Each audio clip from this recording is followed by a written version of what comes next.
Guy Harvey, artist, scientist, angler, diver, conservationist, and family man. Journey with Guy to the world's greatest fishing waters, where every fish, every fight is a window on another world.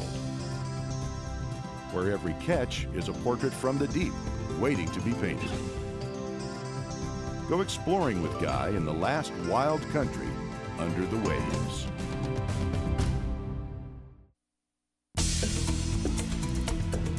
Early on our second morning, and with the calmer weather, the crew prepare the deep submersible cage for operation. It'll be lowered down from a davit to 30 feet. If one reason the shark come with your hose, you have two air supplies underneath, okay? The only thing you have to do is take off the regulator and go down. If the shark eats the hose, it probably will eat me too. No. Don't you think?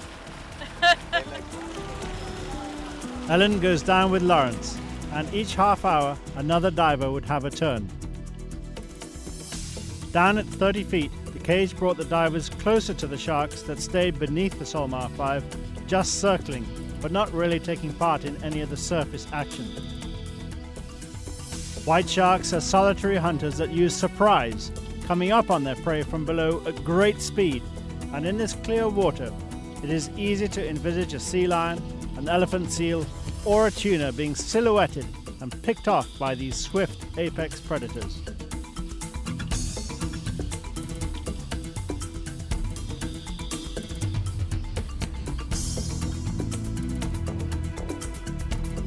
I've studied sharks a really long time, but never had come face to face with a great white shark until today. And the feeling of being in the presence of these majestic animals, the king of the sea, it's a thrill. They've become prized as trophy animals for their amazing jaws, for their huge fins, and those command a really premium price on the market. They're also prized as an ingredient in shark fin soup.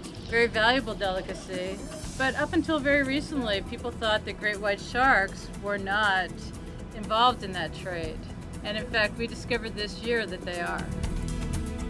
Many species of sharks around the world are the target of artisanal and high seas longline fishing on an industrial level, which has reduced shark populations tremendously.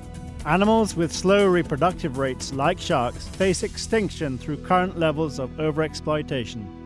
The scientists at the Guy Harvey Research Institute have developed a set of genetic markers. It's sort of like forensics, just like they use in criminal cases. And with these genetic markers, we can actually identify very, very small bits of tissue from any shark. We can tell what species it is, and in many cases, we can even actually tell what part of the world or what population those particular products or tissues come from. Over on the Malolo, Mike gets a signal from a December tag that has just surfaced.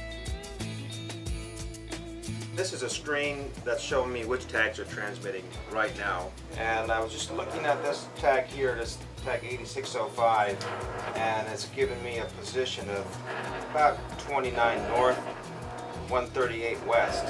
So 1,100 nautical miles from here. We've noticed that the males certainly seem to arrive to Guadalupe Island before the females.